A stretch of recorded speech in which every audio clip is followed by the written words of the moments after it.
Hi everyone, I've got a Vauxhall Insignia here. As you can see, the driver's side is working, the passenger side isn't. The main headlight, dip beam. Just going to show you how to replace it. Right, this is the bulb that we need to replace. It's a HIR2 and it's not the normal H7 bulb. So to do that, first what you need to do is remove the washer fluid cover, and then on the back here you've got the cover for the headlight. You remove that as well at the same time, and that's the bulb that needs replacing, as you can see in there. So I can unplug it first.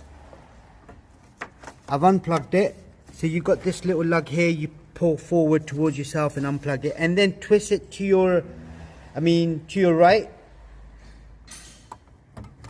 Take the bulb out. Now that's the way the bulb needs to go, so facing down. So this bigger lug here on this side, I've got that faces down. Now to take it out, I've got the new one here already, so I'm gonna just take the bulb out. Same thing again, look on the inside. So it's out of angle at the moment, so it needs to face right a little bit, and then twist it to your left. Once you've twisted to your left, that's in a straight position. Then you get the plug, push the plug in,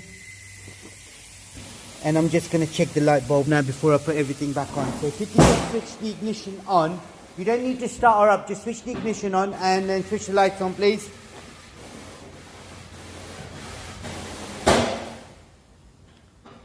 Right, lights on.